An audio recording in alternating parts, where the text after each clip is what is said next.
All right, hi everybody, and welcome to another edition of Ozzy and Keats. We're not great, we're just okay. John Keating here at the Oddside Ales Tap Room in downtown Grand Haven. Ozzy is joining us from whatever planet Ozzy happens to be on these days, because generally Planet he's Focus, yeah. Oh, no. the new one. It's just to the right of Pluto. You haven't seen Planet Focus as long as I've known you. I can't begin to It's right tell there. people what it's like to get these podcasts on the air. It's my gift to the world. Just being in charge I've been of feeling under Ozzy, the weather so. though. I just Yeah, always. Yeah. I have bad allergies and I got this cold thing going. But as we begin, and we're brought to you by our friends at Podcast Nation in Troy. We're happy with their involvement as well. As we begin, we tell everybody that we're going to be joined by the great Steve Yzerman, the Executive Vice President and General Manager of the Red Wings, one of Ozzy's former teammates. In honor of him, I've broken out the Fox Sports Detroit I fleece love that. from They're like a fleece from back in the pullover. day. Yeah, a little That's fleece a fleece pullover. Because the Fox Sports Detroit days were fond to me and to you as well, because that's when we first got to know each other, when I would try to interview you, and you would make sure that you were shirtless when we did the interviews. I remember when Fox Sports just came to Detroit and we had that big party downtown at the Fox Theater to introduce them to the new station. I do recall that. That was a fun night. Well, I was hired by Pass Sports, which was the precursor to Fox, and had just moved my family to Detroit. And then Fox came in, and I thought, oh, what have I done? I've moved my family from Denver to Detroit, and I'm not sure that I'm going to be around. And that was 29 years ago. So things worked out okay. But Steve Yzerman will join us in a matter of moments. But as we begin, one of the conversations that I have between podcasts with Ozzy, he just said to me these three words. It had nothing to do with Ripple this time. The three words were, "I hate hockey." I hate hockey, you said, because you were worn down by everything attached to coaching and the involvement of your son's team and everything going on around you. Why did you hate hockey? I think I was having a bad day. I don't think shocker. I don't think I meant that. I think I love it. I probably had too much going on with that particular day, but I do love watching Max play and his team. They're 14. Enjoy that. Just some of the other stuff that goes with it that sometimes gets frustrating. I love watching the Wings. I do. And you and I did the games, and it's I mean, I can't believe it. Another surprise, we're actually getting Steve Yzerman on. The guest we've got is actually when we started this little podcast, I'm pleasantly surprised at who we've been able to get on. It's been really cool. But you and I, we did those games, and we like watching the Wings, and we'd always say randomly, wouldn't be thinking, but imagine if they'd make the playoffs, right? How cool it would be. I think we're all kind of yearning for that, and that'd be outstanding. And hopefully, I blame you. I blame you for that. I blame you for the fact that once we were teamed together, the Wings didn't seem to make the playoffs. I know. And we always talked about, be down there in a playoff game, kind of like a game day set with all the fans around outside or wherever we'd be. It'd be real cool in the afternoon. So, I did some of those. But not with you. I mean, no, I was part of the 20. I mean, you were too, the 25 years in a row making the playoffs, but not together. I mean, so no, we didn't have a very good record in our variety show. Which we still had a lot of fun. I mean, obviously, gonna miss those days, but I mean, it's still the same. There's nothing like playoff hockey. Nothing like playoff hockey downtown Detroit where the Wings are. Yeah, rink. hopefully, awesome. Hopefully, this is the team. This is the team that gets them going again. I look at this last year's standings. I believe, I could be right or wrong, what they missed by 10 points, 11. So really, that's only 5 wins, right? I think Gibson coming over is going to help a lot. I really do. Their young guys are a little bit older, so I'm very optimistic this year, and hopefully they continue to gain confidence. And they had 41 wins last year. They had a pretty good season. And at a couple of points, it looked for all the world as if they were in. That did not turn out to be the case. The other thing I will share with you, and this scares the absolute bejesus out of me. What's that? I woke up Ooh. having had a Thankfully, dream. thankfully, or unthankfully. Yes, it's always That's their goal. iffy. Every night, that's their goal. Get up, wake It's up, always John. iffy if I'm going to wake up or not. But I wake up from a Yeah. dream about you, Well, did you? and I actually typed the dream into my phone so I would remember Oh it. my God. I mean, It's a good idea. and part of this is that I'm taking a medication, we'll call it, for a an old person's nerve thing that I have Yeah. in my neck, and I have the wildest dreams. When I said to my doc, it's like well, here's the quick story. I'm the medication is called gabapentin. A lot of people take it. People have said that it's the Detroit River is filled with it. But uh, on the bottle it said, don't use heavy machinery, don't use alcohol, be careful lifting things with this medication. And I said to the doc, well, what about going on TV after this? And he kind of said, yeah, I don't know. I don't know. So maybe some of what happened on TV is the result of Were the you on it while we gabapentin were use. doing games Oh, downtown? absolutely, Oh, yeah, oh absolutely. my God. But everybody's on it, and so it's for a nerve thing I have in my neck that old people get. So, but again, this was one of the wild, and so I said to the doc, I said I'm having these wildest dreams. Oh, that's the gabapentin he's saying. So anyway, so I'm waking up from this dream with Chris Osgood, and it had something to do with you gave me $100 bill. Yeah. Shocker, I know, but you wanted change from the 100, and then you made me give you the 100 back. I had to give you the hundy back for some reason, but you were all over this dream, and I woke up just shaking my head that you have infiltrated my life. Yeah, that it's that. So Ozzy and money. I'm not shocked or surprised by the fact that now I just find out months later that I was doing a show with somebody that was under the influence the entire freaking time. Now I know why. Now that I remember it and I go back It to makes instances, sense, now does that it? makes sense to me now. What happened in all those So instances? some of the lines that I had written for that show Oh, were the result of massive drug usage. Is that is what that why we you're went off script suggesting? all the time? Not that we had a script. Yeah, that's right. What did you say there? Oh, now it makes sense. Now it Oh makes yeah, sense. totally No, opposite. everybody's on this stuff for a little bit of nerve stuff. But all right, we're going to get to Steve Yzerman in just a moment, but we have some questions from our audience. You want to play along with these before we bring Yeah, Stevie in? I can do that. This is from John Taylor, who asks, "Did Ozzy have any superstitions before games, and what's the craziest superstition you two have heard about?" I had a lot, almost too many. Um, I learned from Dominic Hasek, who's real relaxed before games. He didn't do much other than just cut his nails and sit there. And then when the game started, he saved himself for the game. And I was doing so much that I was draining myself mentally prior to the game. So I kind of really tapered it back. The obvious stuff you do, you call it routine or superstition. You go the same way to the rink, listen to the same music. Walk in the rink the same way, which I did with Trevor Thompson on our show back in the day. Showed up, I went in there, I cut through the kitchen every time. So yeah, that was a superstition. I cut through the kitchen underneath the stands. I would never step on the rails underneath where the stands, because the stands were you could move them in and out. So I would never step. I always step over those. I'd always go in the same way, have my sticks in the same spot, get dressed the same way. Do kind of the same thing every time. I'd have a puck in my stall that I put in the same spot before every game.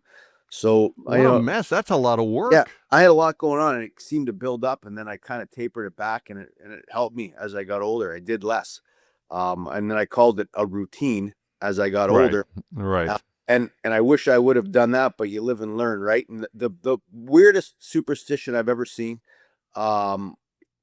one of my other ones too, and I remember Shanahan would never listen to Madonna music or a Madonna song. You'd always have to turn off. I believe that, and I was always the Bare Naked Ladies. I could not hear the Bare Naked Ladies still this day. I don't, and it's a Canadian band. Nothing against the Bare Naked Ladies or Bare Naked Ladies in general. Not bad either.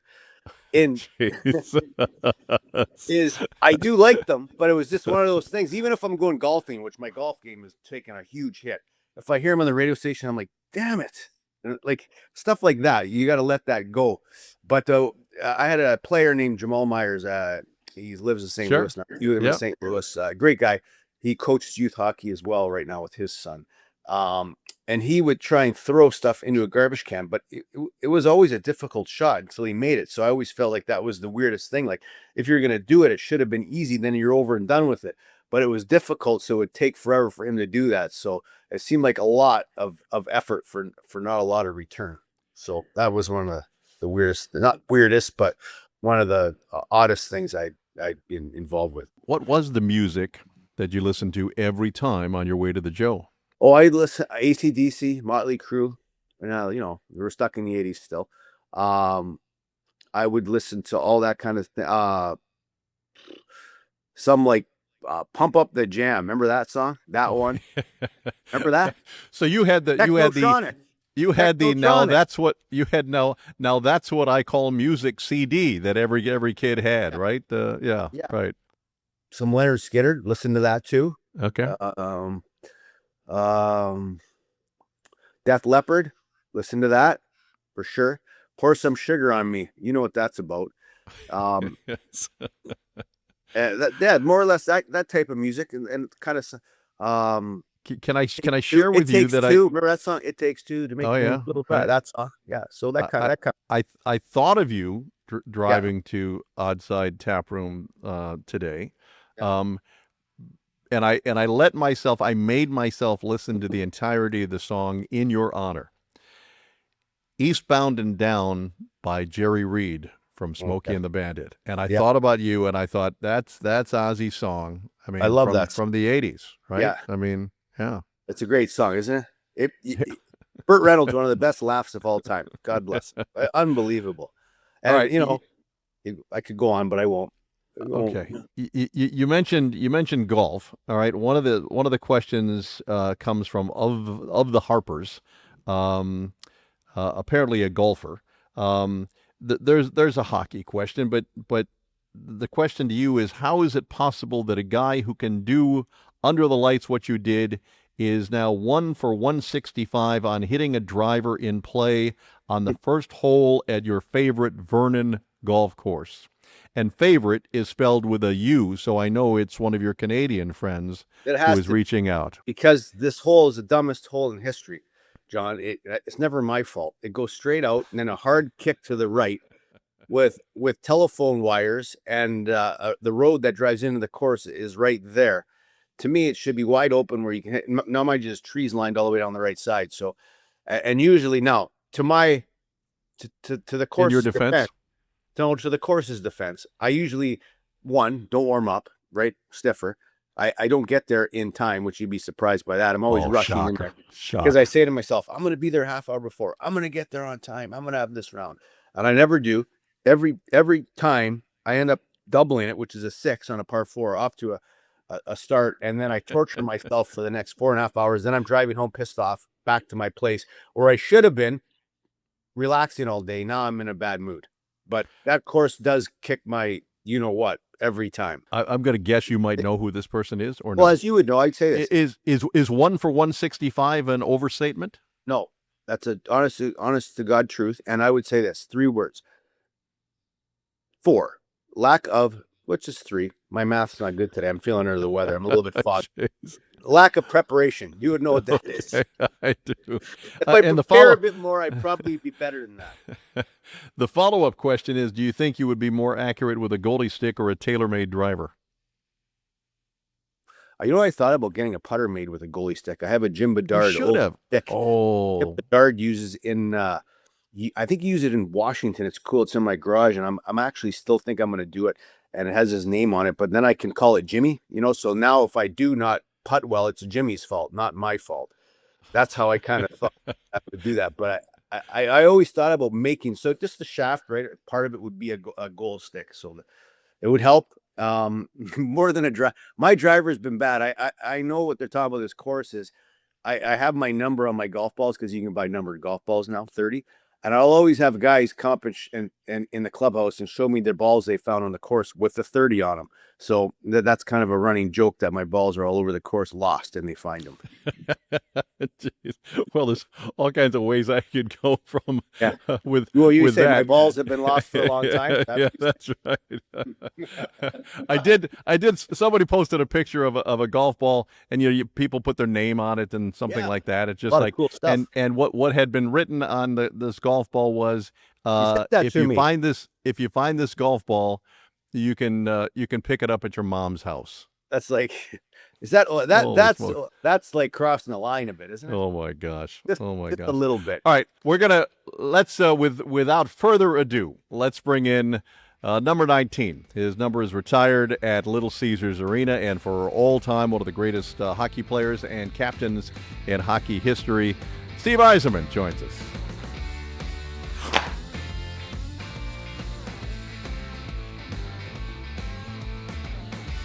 And there he is. Steve Yzerman joins us on Ozzy and Keats, and we can't be more thankful of his time in what's always a busy time as we get set to start a season. In spite of the fact that Chris Osgood is here, we appreciate your time. I don't think you want to spend any time around Ozzy, right? At least that's my experience. Absolutely not true. We wish he was around more. I would love to be around more. Too much going on. That's not I a lot, know. but a lot going on. You know what that's like. What stories about Ozzy, Steve, can you share that you found when he cracked the lineup and joined the Red Wings in your experiences, having been the captain for a number of years here? Don't have a lot. I remember Ozzy coming in as in training camp right when he was drafted, a young guy. I mean, he still looks like 28 today, but I know. We hate that. when he was 19, he looked 12, and he's not 6'5" and 230 like these goalies are today. He was a little guy, and it was like, geez, I find this hard to believe this guy's going to play in the NHL. And 2 years later, he's playing, and Ozzy had a fantastic career. One very, very fond memory I have is 98. Ozzy and I were roommates in the playoffs. And, we ran in a little bit of different social circles with the team network. He was one of Yeah. the young guns with Drapes and Maltz and Mac and all that. And I was more of the fine dining club with Shanny and some of the older guys. But we had a chance to room together. I don't know if you remember that in the playoffs. And he's the starting goaltender that year. Vernie did it in 97, Ozzy now in 98. And he reminded me of what I went through in 97, the nerves, the inability to sleep and whatnot. But I really enjoyed rooming with him for that couple of months, and went on, and he was a big reason why we won the cup that year. I like that you said that. So, Steve, when you first drafted 83, when you put the cup over your head in Detroit, in Joe Louis Arena, what was first thoughts in your head? First feelings? It was just utter joy, honestly. Like, even like, if you remember, we're going into game 4. We're up 3-0. Yeah. Like you'd say, we're confident, but I was more nervous for game 4 than I was for game 1. And even going into the last minute, we give up a late goal. It's never easy. Mac sitting by Mac on the bench. Used to love sitting by Mac because he always had something to say. And he turns and it's like, of course, if we wouldn't have it any other way. We can't even relax and enjoy the last minute of this game. And so finally, when the buzzer went, if you raced down the ice with Bernie, it was just like, your whole life you're dreaming about that. And like, whatever I was in my, I don't know, 13th year, 12th year, I don't remember at this point. It was just, as happy as you could possibly be. Well, there's no player that, to me, I'm watching, first row seat, had more pressure than you that year. Did you feel that, or were you able to taper those feelings? No, it's funny. Like over time, I used to really put so much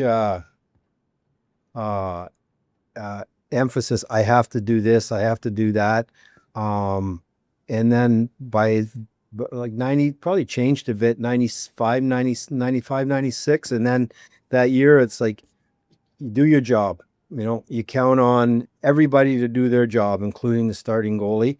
And you do the best you can. You do your job, and whatever happens, happens. And it started to work out that way. Whereas you think, hey, any player is like, I have to do it. I have to be this or that. Yeah, there is a lot of pressure. We're playing a team sport. So many things are out of your control. You do your job. You focus on being a good teammate and playing to the best of your ability, and whatever happens and happens. And that approach, I felt, allowed me to be more comfortable and more prepared and just more energetic in these big games, so to speak. How much did Scotty Bowman change your game? Because you were a 65 goal scorer in 88, 89, and then less so once Scotty came. Did you alter your playing style because of how he wanted you to play? It wasn't specifically me, John. It was our team. Like, we lost in the first round in 93, 94, 90, no, 92, 93, 93, 94. High scoring teams. We were going to be, our mindset as a group was, it's a tie game in the third period. We're going to outchance you, outscore you. And Scotty changed the mindset of the whole organization to, we're going to be the best defensive team in the league. And for me specifically, he referenced his Canadians teams where he had enough scoring. He wanted to. He had. It was Jacques Lemaire at the time. He referenced him and saying, "I want a line that I can put out there at any time and know that that we're not going to get scored on. That we're going to check." And ultimately, over the course of those years, whether it was Mac and Thomas Strandstrom, Homer and Mac. Bob Airy prior to that, we Sure. kind of became somewhat of a checking line, I guess. But, I was all over the place as far as even playing wing, right wing, left wing. I still played special teams, but I kind of embraced the role and really enjoyed it. It is like just being, emphasized being, there wasn't that, I guess, pressure to be a big time scorer. And honestly, when I came into the NHL in junior, in relation to what the big time scorers were, I was pretty average as far as a scorer. I played in Peterborough in a system that was defensive minded. So I think, if anything, Scotty kind of got me to play the way I was most effective and meant to play. And that wasn't, as necessarily a 50, 60 goal scorer. It was to do all the little things well. When I looked it up. When you scored 65 goals, I looked up that season for your team. That team won the Norris division with a record of 34, 34, and 12. You won the division that year. What was that like, playing in the Norris division in those days? Initially when I came into the league, you had, probably, Chicago was a really good team, and they the Denny Sabards and Doug Wilsons, Larmers, and then they had Secord and Kurt Fraser, and at the time Glenn Cochran, Ben Wilson. Like, they were good and they were mean, and it was quite intimidating. Minnie was a good team. St. Louis was and then Jacques took over in St. Louis a few years in. They became a good team. Toronto was somewhat similar to us in similar position, and that we're drafting and bringing in a lot of young players. But we weren't the strongest division, but it was really competitive. And if you remember, a lot of Friday in Detroit, Saturday on the road, or Yeah. Saturday in Detroit, Sunday night in Chicago. It was really an exciting rivalry, and those rinks were great. The old Chicago Stadium was unreal. Even Minnesota, I forget the name of that little rink, but the ice was fantastic. You had to walk from the Marriott across the street to the rink, and it was minus 30 out. And of course, we never had these Canada Goose jackets and things that guys wear today. And then you'd get on these little Marriott buses, little mini buses, to take you back to the airport, freezing, to get on a little prop jet to get back to Detroit. It was very different, but it was fun, and it was a great division to play in. We really enjoyed it, and gradually over time the division got stronger. But you compare, we ended up winning that division twice and going to the semis against the Oilers in the late 80s and maybe around 1990. And actually, we gave them two pretty good. Yeah. Ultimately, they won both. I think we're 4-1, and just a whole different class of team. Yeah, absolutely. Speaking of Norris, St. Louis, Blues, Steve. For one of my favorite goals you've ever scored, of many, the Game 7, the 1-0 win. Through your eyes, how did that transpire? Well, and as you know, at that time of year in Joe Louis, it was hot, and and the ice is slow, and the rules back then, especially in overtime, like you could, tie guys up and tackle. And as the game went on, I'm thinking, like I'm tired. I'm going to shoot the puck every chance I get it from anywhere. Trying to beat guys, not D-men, not a chance, because they're just going to put their stick between your legs and grab you and throw you down. So I picked up a loose puck in the neutral zone and coming through. It was against Murray Barron, I think, the left defenseman. And my only thought was, don't get this shot blocked because they're going the other way. Just put it by his feet, and I just shot. I was just trying to miss his legs, and I had a clear path of it go straight into the corner. So pretty cool. Having Yeah. said that, people always reference that goal. Like I got to enjoy it for like 2 days because I think it was either Saturday or Sunday afternoon we played Colorado. Yeah. We lost and then lose the series, and it's a year we were the favorites to win the cup. So it was a fun goal, but I forgot about it pretty quickly because the I think season. we broke the record for wins that year, I think. Yeah, Correct. I don't That 62 wins, I think so. 62 wins, yeah. Right. Well, Yeah. Incredible season. All right. Well, you brought up Colorado. I guess all Red Wing fans want to know about your perspective on that rivalry. And we've talked to Ozzy about this a bunch, and we just had Mike Vernon on last week. But what was your perspective on the intensity of the rivalry between the Wings and the Avs in '97? Well, I found they were in Quebec the year before, and what would we play? Would we play in '95, '96? Yeah. That was their first year. I think it was either Peter Forsberg's first or second year in the league. Didn't know or didn't realize how good of a team they were. We played them early in the season in Denver, and it was a great game. And it was like, geez, that's pretty good. And we played 4 games through the regular season. I can't remember if we split them or not, but going into the series in '96, recognized this is a pretty good team here. And we had that the tough series where we lost in 6, and part of that, like I felt like we weren't ready to go in game 1. Just we had went all the way to game 7, turn around 2 or 3 days later in an afternoon game, and they got the jump on us and ended up winning games 1 and 2 actually. That everybody loves, and it's big news, and Ozzy was part of it. I was a spectator for some of these brawls on the ice, and I get the entertainment part of it from a fan perspective, a media perspective, but what I always emphasize is what gets lost in it is both teams were really good, and I have respect for the talent that the Colorado Avalanche had. They were an outstanding team that went on to win 2 cups, and I like to think we brought out the best in both teams, each other, and it was extreme competition. And it was a great rivalry at the time. It was great for the league, and probably, when you go to LCA now and they bring up highlights of that or whatnot for whatever reason, time of year or whatnot, it always gets the most excitement or the biggest rise out of the fans. Sure. Yeah. Ozzy has brought this up, Steve, and I'll ask you about it. The second Stanley Cup, you made the decision to give him the cup and put him in the last car in the parade, and I think that spoke volumes to him about how you felt about him. Do you recall any of that and the mindset that went into that decision? Honestly, I don't. But Okay. We're having too much fun. Yeah, You accidentally did it. Ozzy having Accidentally.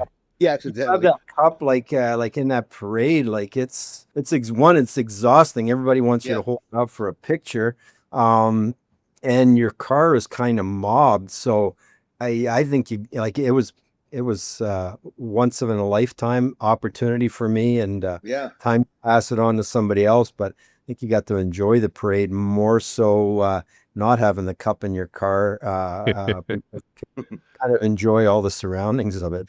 Now those are great times. Who Stevie? We talk about your playing, but who are your mentors now that you're in the management? Now that you're a manager, like obviously Ken Holland. Yeah, obviously, it started off when I retired. Even prior to my retirement, in my last few years in the league, Jimmy Mhm. D, and Kenny in particular. Um, but as Jimmy Nill was here as well, and Jimmy Sure. was, so those three guys really had a huge influence on me. Um, but like I guess over the course of my career and later, getting towards retirement, I used to just follow hockey for sure. I had a great admirer of Glenn Sather, and I got to play for him in the Canada Cup in '84 and the World Cup, I think, in '96. And not only as a coach, but how he managed his team and the way he operated. But close,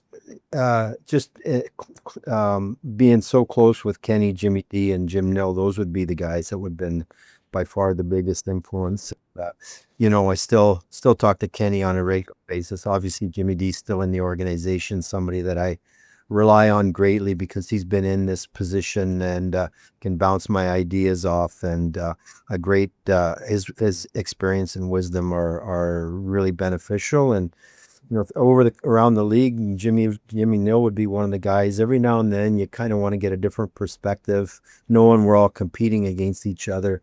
Jimmy'd be one of the guys that Jimmy would be definitely one of the guys that I would, every now and then just call and pick his brain or just to chat about different things. What's the challenge in finding the next great players from your perspective?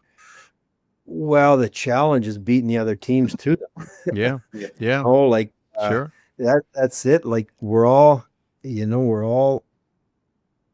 uh, watching the same players. Like in scouting now. Like I don't think you're finding too many. There's still some out there, I guess, in some remote leagues and whatnot. But we're all at the same events. We're all at the same games. There's not. I don't think a lot of secrets. Um, so I think everybody's looking for a better way to do things, a different way to do things, a way to get an edge on teams. But again, the biggest challenge, there's 32 teams in the league. When I came in, what was there, 21 back then? And, Sure. so, a pick in the middle of the second round. Lane Lambert, I think, was my year in Detroit, and he would have been, I forget where he was in the second round, but he'd be, a middle first rounder today, and those players are all gone by the time you're picking in the second round. So it's just more of a challenge to get players. Every college free agent that out there, 32 teams are trying to land that guy. So just more competition makes it a challenge, and ultimately it's having a good team. The secret to that is simply have the obvious of having really good players. So Have you had the occasion to give grief to Ken Holland? Because, I mean, the job's pretty easy when you don't have that salary cap thing hanging over the top of you. You go out and you just get some big names and you bring in Robitaille and Hull to throw in the mix, and all is good. well, Kenny was the manager of the '08 Red Wings that won a cup under a salary cap, and in '09 a team that went to Game 7. Like, he did a pretty darn good job there. Then he goes to Edmonton in a challenging market and takes that team to Game 7 as well. So as close as you can get to winning, he might have had two more cups to his name. So he has done an Kenny figures out a way. He's really uh, uses ingenuity, very creative, comes up with different. He's gonna come up with an idea to build a competitive team and take advantage. He's one of the first guys to do those long-term deals to bring the cap number Yeah. down, and um, and he's constantly looking out ways to get an advantage. And look at his career, how successful he was here in Detroit, under two systems, under no cap, under a cap, and in a really challenging market. And in Edmonton, and that it's, hard to get, a lot of free agents there, and you got the best players in the world and you're dealing with a salary cap. You got to find supporting players. I thought he did a great job there. So, Steve, it's hard to make trades, and people don't realize that it's hard to sign free agents for that matter. So, have you guys put more emphasis on developing your young guys? Because you certainly have a ton of good young talent coming up or in the works. Well, that's, that's been the plan from day one. Say we're going to try and draft. Everybody tries to draft well, and then be patient and allow your prospects to develop. I think, with Danny Cleary and Nick Cronwall over in Europe, I think they do a really good job from the day we draft these kids to, through their junior college, even European pro leagues, to get them ready to the NHL, as far as communicating with them, giving them good guidance, good advice, and then setting up programs, whether they're here in Detroit with us or they're in Europe in their home or back at college, trying to give them the guidance and the tools to be successful. And then ultimately it's up to these kids to do the work. They got to put the work in, and having a long career, it's mentally and physically hard, and you got to be really driven and you got to love it to do it. So we've tried to do that. As we've been rebuilding, you still need to put a team on the ice. So we've used free agency to try to, at times buy just placeholders to buy us time till younger players are ready. But free agency is challenging. I think you can supplement your team that way, but very, very few, the difference makers make it to free agency. And then you better be prepared for the good ones to pay a premium to get them. The trade market, constantly looking at that.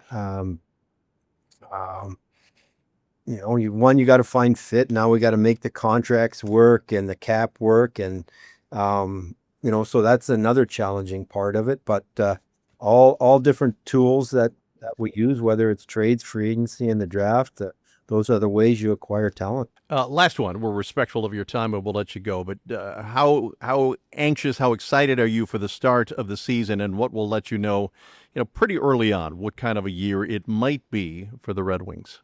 Right, you go through that first month, John, maybe your first long homestand, your first, road trip. You get, maybe going on the road, now you don't have matchups and you're playing back to back, you're playing tired. Sure.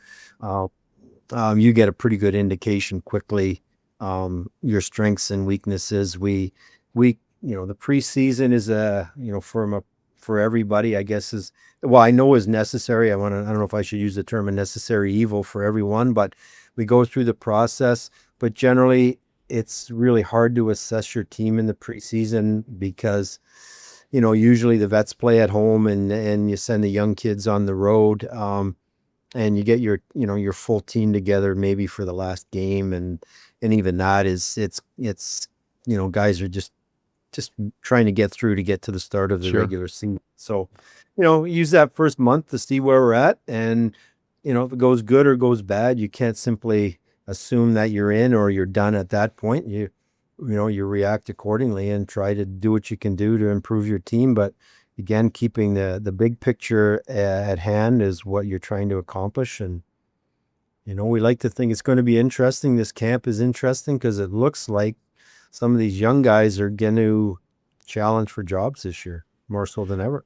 I want to share with people that I was a few weeks into post broadcasting. I had retired, and I got a call from Steve Yzerman out of the blue, and it meant a ton of me that you called to congratulate me on the wind up of the broadcasting part of my life, and I just want to thank you for that. It was very cool that you did it. Yeah, no, happy. Honestly, I joking aside, really, you and Ozzy are a good team, and it was very, one, I think, post game, and at times it's tough to break some of these games down because at times it wasn't pretty. But Ozzy's done it very professionally and respectfully, but he's got his point across. And you guys were a great team, and I really, one, I enjoyed the insight, but enjoy the humor that goes along with working with Oz as well. So, he's going to have to find another dance partner here, and I'm sure it'll go well, but you'll be missed, John. Well, that's the first time professional and respectful have been used in a sentence concerning Chris Osgood. That's never, ever happened before. Ever. So Thank you. My confidence is brimming today. Hey, Steve, all the best in the upcoming season. Thanks again for your time here. We appreciate it, and we'll be watching the Wings closely. Great. Thanks, guys. Enjoyed speaking with Thanks, you. Stevie.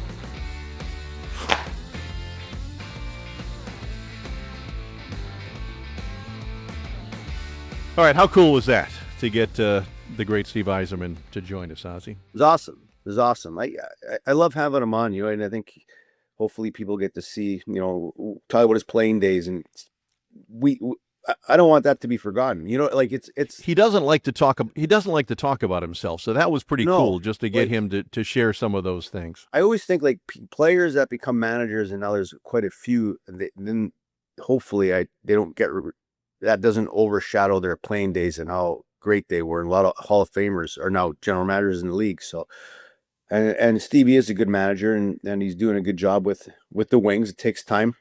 It's hard to get guys, hard to get free agents, hard to get people to come. I mean, Patrick Kane was a great addition. He still is. You got to love what he does. But they got a lot of good young players, and they're getting closer and closer. And hopefully this is the year they get that playoff game downtown at the LCA. I didn't want to ask him this because it might have embarrassed him, but obviously he controlled the dressing room at the Joe when you were there.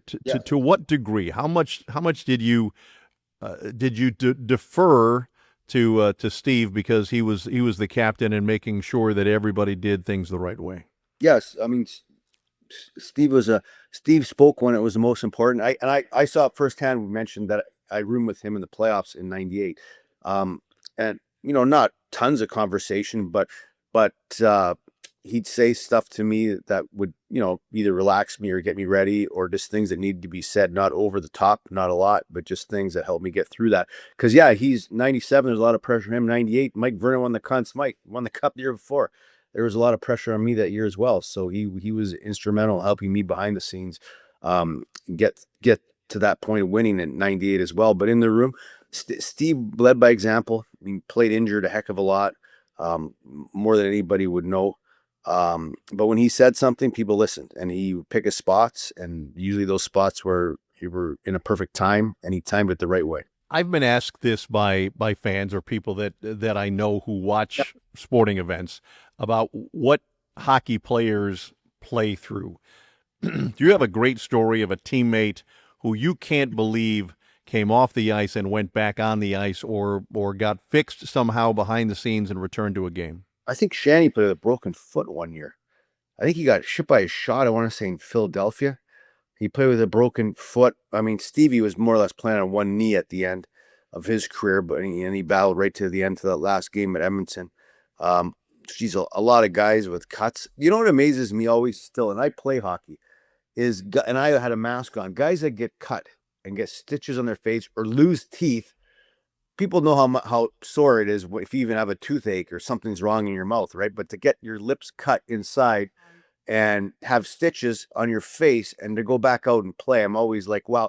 Well, remember last year, was it last year? Tom Wilson for the Capitals got hit in the face by a slap shot and came back to play in that particular game. Remember how big his cheek was? It's that kind of thing. It always amazed me, because anything in this area, believe it or not, it's painful just in normal conditions, but hurts a lot, and it makes you feel not good. So I'm always amazed that these guys come back and come back and play in the same game. Well, we saw that not just this past year with the Florida Panthers, but in previous years. At the end of the playoffs, they reveal what guys were playing with through the final round of the playoffs, and they were playing with a broken hand or a broken bone or something like that. And Matthew Tkachuk is going to miss the beginning of the season because he played with what he played with down the stretch. That's the part that's startling to me. I mean, just the all in that hockey players. Yeah, the point where they're out for like this year, right? Coming into this season. Yeah. It's didn't Tkachuk have a spleen or something the one year? Or something crazy like that. I mean, really bad injuries, and hockey players will play until they can't, and for better or for worse, for the most part, they do. especially the guys from my era even before. They will play until they can't move, and for better or for worse. So it's a different breed for sure. I mean, you played injured the whole time. I mean, you were on medication. Your liver was probably at about 0.5%. You were stiff, you were sore, and your focus wasn't there. You got to show up. You got to show up. That's what you do. But you showed up, and somehow you persevered and got us to the end of that little variety show we had, right to the bitter end. Almost fell off the stage. A lot of stuff almost happened, but you made it. All right, that's probably a great place to end it. We thank everybody for listening. We thank Steve Yzerman for joining us, and we'll see you next time on Ozzy and Keats. Ozzy and Keats is produced by Zachary Davis and Bill McAllister and proudly distributed by Podcast Nation in Troy, Michigan.